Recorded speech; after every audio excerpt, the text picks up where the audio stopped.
so this was in 2002, and so my contract was coming to an end. So I knew that it would take a lot for me to sign again because I did 4 years there, and I knew I wanted to play in the SPL. I was 25 at the time, and I'd coming up 26, so I knew it was a crucial kind of time for me.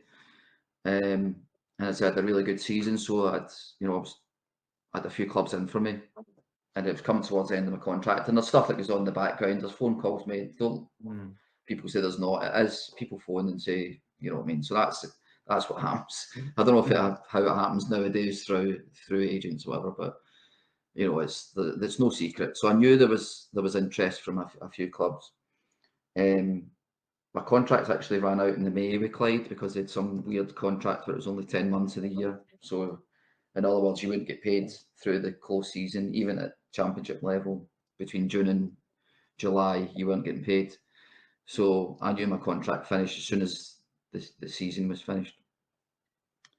And then I went and met, so I got invited to Firhill, and Hearts were in for me, and Motherwell were in for me. So, I knew there was interest from those two. Clyde offered me a good deal to stay, but as I say, I just felt that I needed to go. And then I went and met John Lambie, who I'd played against Thistle that season. So that was the season Thistle won the league. I think Clyde had finished. I think we finished fourth or something. So I didn't know him personally, but I obviously knew of him. I seen him at the side of the pitch and heard him shouting and bawling and stuff like that. So you get in with these expectations of what he's going to be like. So I went and met him, and I've never met a guy like him, man. He was just like one of the world's just great guys, man. He was just so infectious, so like made me feel like I was the best player in the world, and I was going to make a big difference to Thistle. They'd just been promoted to the Premier League, so I knew they were going up. And it's just his way he spoke to me and the way he talked to me and how he was going to utilise me in the team. And when I added everything up, and they were a Glasgow team, and I just, something inside me felt like I just want to play for that guy. I didn't really think about it from a money perspective.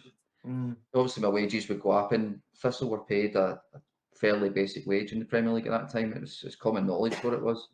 The bonuses were good. If you played and you won a game, your bonuses were good. But the basic wage wasn't groundbreaking by any stretch. But I didn't really think about money. Like, I never really thought about it, which I don't know if it's the right thing or wrong thing. I had this gut instinct that I just want to play for that guy because I know I'll have a good time, and I know I'll love it, and I know I'll love the club because if he's there, I'll know I'll love the club. So I signed, and that's how it happened. So I didn't even speak to the other clubs. I just signed. Like 2 days later, I just signed with them, which is probably a bit silly because you don't know what the ones are going to be. It could have been Hearts, and it could be whoever, because you know what it's like when your contract's up. But I don't know. I just took the plunge and signed. And again, it's one of them I'm glad I did because I was there for the rest of my career, as it turns out. And I was with them in the Premier League, and I stayed with them in the First Division. Highs and lows, and there's stuff that happened again I can talk about. But brilliant time, majority of it. It made me think there, but when you were talking about like the man management and stuff like that, like, you know, you had the boy at Scarborough and stuff like that who was a really good coach but didn't really have the man management style, whereas John Lambie just, you said there, you know what I mean, you just wanted to play for him. It's all the top managers, all the players that they all seem to say that, you know, all the top managers they're good man managers, you know what I mean, they make you feel good. I think that's a big part. Even the modern day game, I think there should be. I still maintain that there should be like a kind of managerial figure. I mean, Martin O'Neill was like that as well. Most of the good managers I played under were managers, and then the coaches would coach the players. They wouldn't be like trying to do both jobs. So Martin O'Neill used to stand at the side, as Lambie would, and he would just watch training. He wouldn't take it, and he would come in every so often if he's seen somebody's body language or somebody doing something horrendous or whatever, or somebody looks as if they weren't interested, you would soon know about it. But all he would do would observe, and then he would pick the team on a Saturday, and he would do his team talks, and he would control everything. But all the coaches done would be coach players, which I think is a specialist role. Even in any walk of life, since I've retired, like managers, you get managers who are good managers who are not. So it's all about people skills and be able to manage people. It's no different in football, I don't think. You want to get players to play at the best of their ability. And so somebody who can understand who needs a pat in the back, who needs a kick up the backside, who needs pulled into the office, who needs a dressing down in front of everybody is a skill. And if you get a coach try to do that and there's no communicating it properly, you can be the best coach in the world, but if players go, who's this guy, man? Right. You know, and I think that's the difference. I was going to ask, but how did the Clyde fans? Obviously, you said you had a good rapport with them and stuff. How did they take to your signing with Partick Thistle? I kind of know the answer, but I just kind of want to hear for yourself. Yeah, I think they felt betrayed, to be honest, because I had such a good relationship with them and I'd won the Player of the Years, and I think I'd been quoted as saying, you know, I've no signed for anyone yet, and Thistle probably when you go to Thistle and stuff like that. That was until I met. Aye. I knew how strong the rivalry was, because obviously I played in the game for Clyde, and I knew every time we played Thistle as a Clyde player, and the fans, I knew what type of game it was, and we always seemed to do well against them. So I knew the rivalry. I didn't expect probably the backlash that I got, purely because I'd signed for Clyde and I was earning ridiculously low wages. I could have left a couple of times and I stayed when I was under contract. So I felt I gave a good account of myself back to them. You know, I gave a good service to the club, and I just felt at that age that was the right time to move up to the Premier League. So I thought people maybe would understand that. I think it was maybe how it was came about at that time, and how I delivered the message probably wasn't right when I look back, which probably made it worse than actually it was. I'm still not really like with Clyde or anything like that, which is a shame. I still don't like really, and considering that's over 100 games and the trophies I won with them and stuff like that. We've got 25-year anniversary of winning the league this year. The year 2000 we won the second division, and then they had something last year with players on the pitch, and I wasn't there. But I think that's because of I'm presuming it was because of the Thistle thing, or maybe it's just because they think I'm I don't know, but they just didn't want me there. So it's a shame. But, it's like you said, it's a shame because obviously you had you were down south and it wasn't working probably the way you had in your head going into Norwich and the Premier League and stuff like that. So they gave you, like Jamie said earlier on, a wee new lease of life. And it's one of the things. Like, football's a business in the end of the day, so it's not anything personal against them. No, I think it's such a short career as well. I mean, a majority of players, 98% of them don't make enough money to retire on. It's only the elite ones that will make enough money to retire on. So you're, on one hand, you're obviously got loyalty to the club, but as has been proven to me, if the club don't want you, they're soon quick enough to get rid of you. So that probably hardened me a wee bit to that. That they'll soon get rid of you if things aren't you're not an asset to them or whatever. So I was aware of that, and that probably helped me in my decision to make it. But Clyde were great for me, but I like to think it was the same. It was reciprocated back.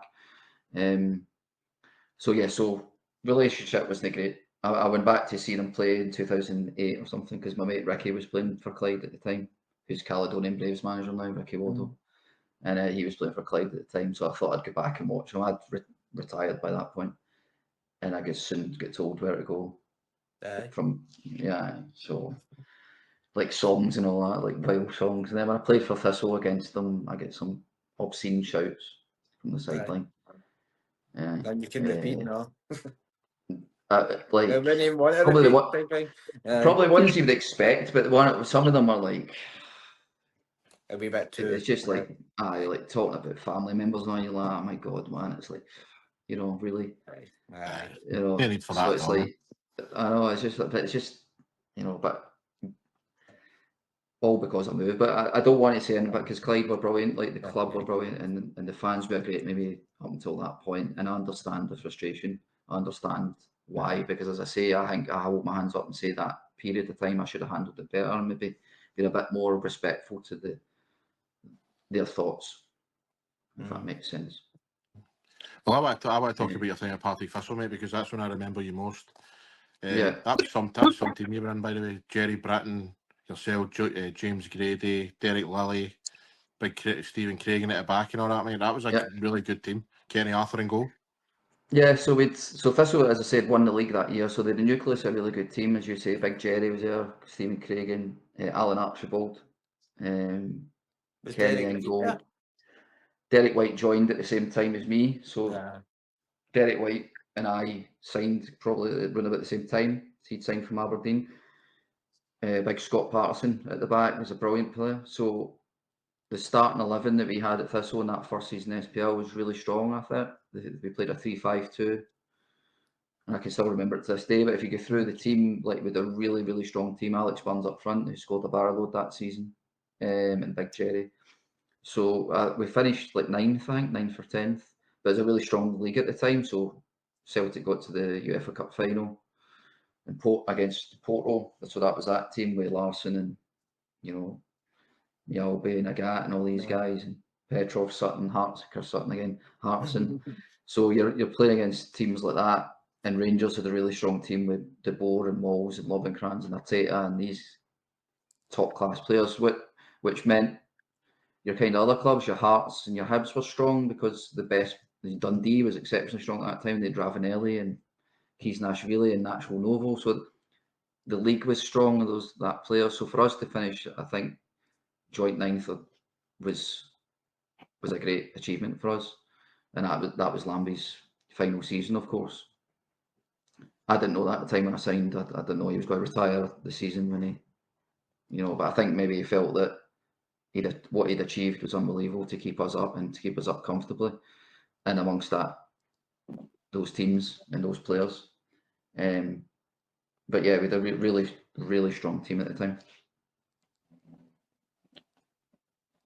Who was it who came in and replaced John Lambie? So Jerry Collins took over. So it was so Jerry was his number 2, and so John retired, and Jerry took over. And quite a lot, which I was saying earlier, quite a lot of the players left Thistle. So Alex Burns went to Motherwell, Martin Hardy went to Kilmarnock, Archie went to Dundee United. I think Scott Patterson went to Dundee United, Craggs went to Motherwell. So you get 5 of your kind of strong starting 11 big characters, like not just on the pitch, off the pitch. Those 5 are probably like the loudest. I was never the loudest. I was seen as a kind of senior player. I was never the loudest in the dressing room, but they were kind of 5. So when you lose that, and then you try and replace it, we signed James Grady, who was a great wee player.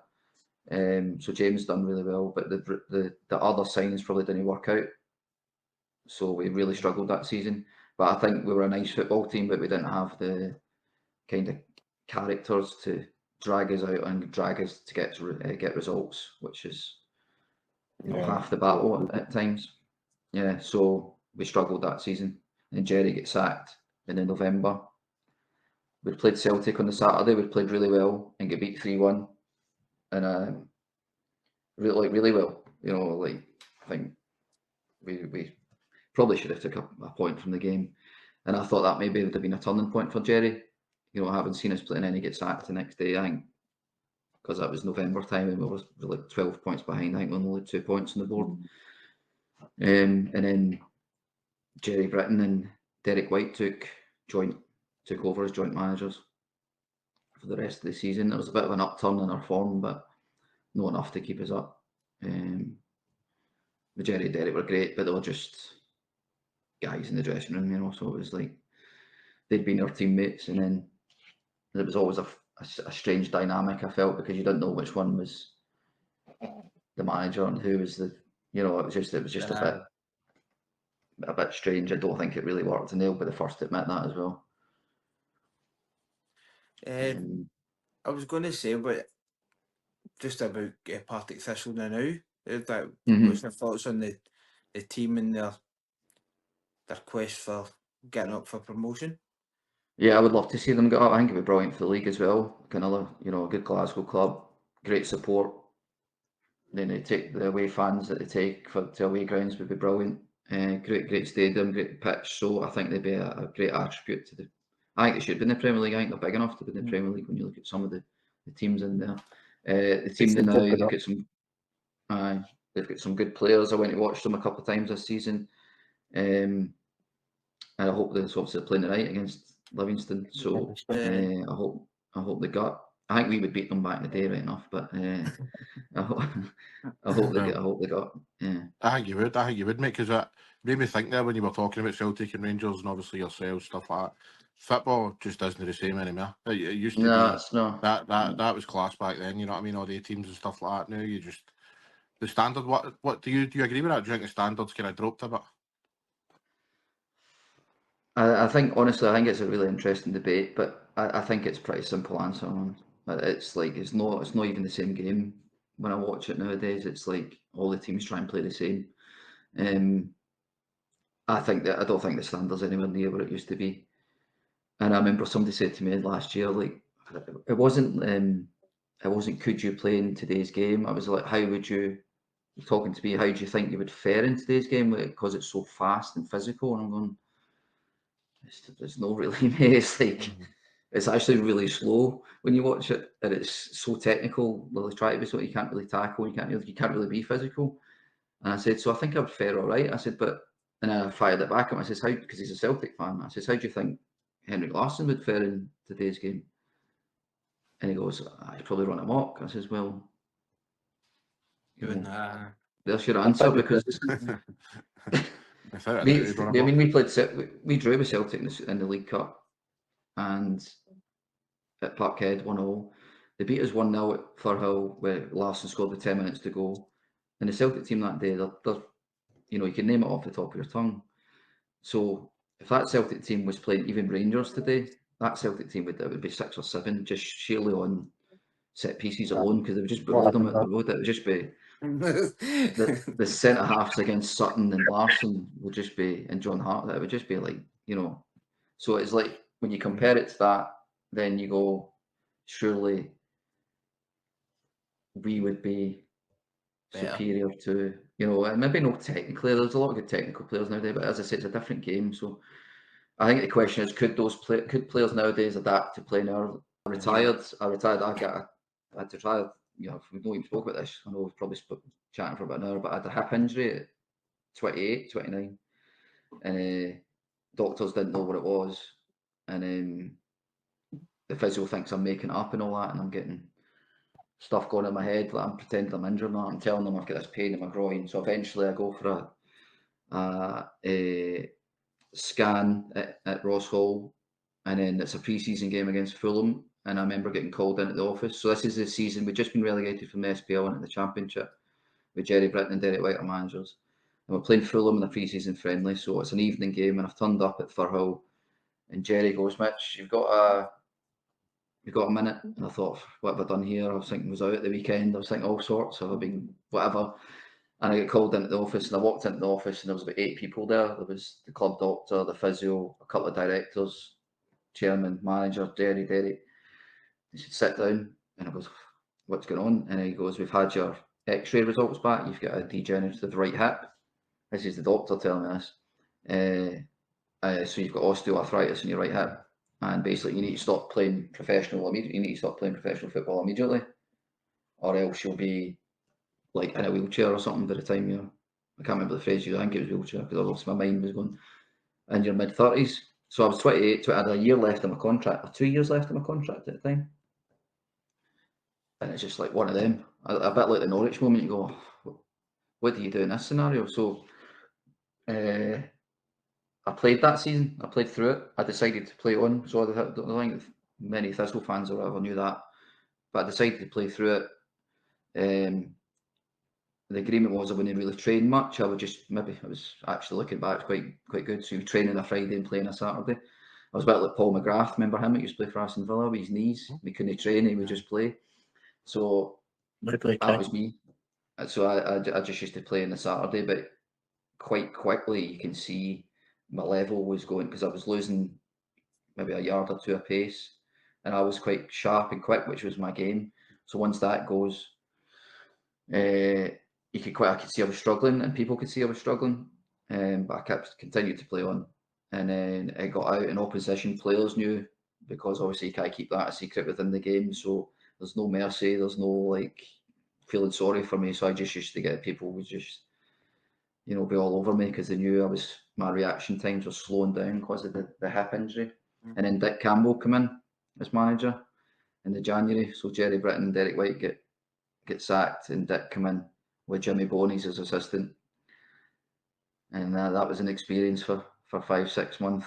And that was the last 6 months in my career, which ended on a sour note. So out of everything, that's probably the saddest part, I think, is the last kind of 5-6 months at Thistle, because I was playing through this injury. I couldn't tell anyone officially because then it's out. I knew I couldn't play at the level I was playing at. I had Dick Campbell coming in, who wasn't the most empathetic to the situation. So yeah, wasn't great. First training session, I'll tell you this one.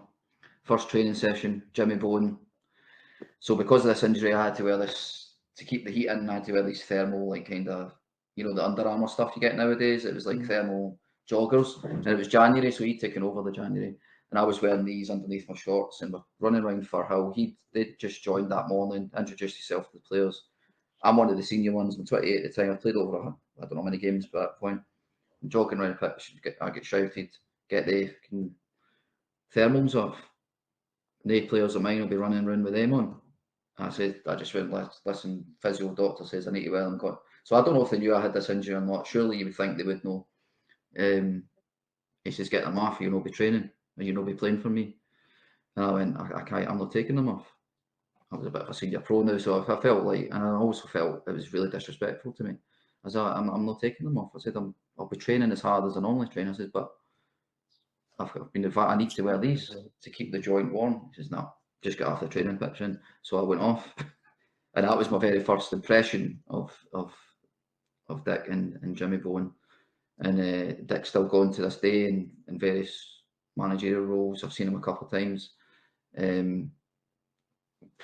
We didn't have the best of relationship, but he probably didn't see the best of me, which is understandable, and maybe seen me as I was still like a John Lambie signing and boy that was still hanging about with this injury. So, but it ended pretty brutally. So I'd end of the season, still had a year left. I couldn't even tie my shoelace. It was getting to that stage. I couldn't get in and out of the car. I couldn't function properly. A year left my contract. I said that's me done. I have to retire. And I literally just got my boots and walked out. Oof. And that was it. There was nothing. So it was kind of sad ending from everything from Norwich as an 11-year-old to that, and I felt pretty sad about that. And then there was problems with my years left of the contract, trying to negotiate that. They were wanting me to come in and help out around the stadium and all that to earn my wages. It was like that. Bone boy. No, I'm not doing that. Aye, pretty much. That was pretty much it. I said, I'm not doing that. I'd rather, I'm not. I'll just accept whatever to walk away. And then, so it was a kind of sour ending, really. So at that point, that was 2006. So I just wanted out of football. I didn't want to go down the coaching route. I didn't want to go down the management route. I was kind of like, part of me was glad, to be honest with you, Jamie. Part of me was glad after, from 10 years old to this point, I knew that was me. There was no coming back because of the injury, I knew. But part of me was glad that I was out of it. I was out of that bubble. And I felt like a kind of weight lifted off me. So I just wanted completely out of it. So the wee bit of time off, I didn't have a lot of money. I used to just get it and spend it, which is disgraceful. Just the financial education stuff for players, which we're working on at the moment with one of the projects I'm involved in. But I had a wee bit of money set aside. Not a lot, as I say. So I was married at the time. My daughter was 2, and she's now 21, which is unbelievable. Olivia, so she was 2, so I had to no earnings, no income coming in. So I got a job in a bank. I managed to get a job with RBS, luckily, because I never worked before. Wages were terrible. The woman gave me an opportunity because she seen something in me, and then I ended up staying there for 10 years and worked my way up to a fairly senior position. Because I had that mindset. I thought I need to, I'm going to start here, but I'm going, right, So I went from within a year of playing against Henry Larsson to working for RBS in a call centre type thing. So I was working, guys are looking at me going, and then you just have to do it, But I made lifelong friends in that industry, and I'm glad that happened to me. I'm glad I come out of the game. I had a hip replacement at 33, so I had a hip replacement 15 years ago, which was a great thing because it's obviously I've got a ceramic hip, but it's cured the issue, so I can run, I can play tennis, I can play football and stuff like that. And then a couple of years ago, I got this opportunity to work with the Game Changing Media, which is basically, as I say, a sports kind of marketing agency where we'll work with sports clubs, anybody involved in sport, sponsors, and use the power of digital marketing to get a return on investment from them using digital marketing. That's it in a nutshell. So it's good back in sport, working with a lot of guys that I worked with before. There's still a lot of them there. Got a lot of good contacts within the game, which helps us, which helps Game Changing Media. And we've got a full team behind us that have got great skills in marketing. So I'm kind of just the kind of sport commercial side of things, and then we've got a full team behind us who are outstanding in what they do creatively. So I feel pretty lucky to be involved in it. Aye, definitely. Aye, it was absolutely great talking to you, Jamie, and I'm glad that you're doing so well now and everything in life, pretty much. I know. You're doing well unique. After all your downfalls and that, you just keep pushing on, and that's admirable. I think it's quite a unique story. There's not many that have, it's not a traditional route of how it worked out and going down there, Norwich, blah blah blah, and back up here, hip replacements, and if you were to write it down, it's quite bizarre when you think about it. But yeah, it's worked out. Totally agree with Corey, mate. It's been fascinating listening to you, mate. All your stories, stuff like that. And obviously your current life, mate. You're smashing it. So we really appreciate you coming on, mate. Thanks very much for your time, Jamie. Really appreciate it. Thank you so much. I'll see you in the pub then for a pint. Mate, we'll be there. Aye. I'll just walk away from you, right? Oswald. What one? Oswald. I usually go there. We'll meet you up later on. Thanks, everybody. See you later. Catch you later. Bye. See you later, mate.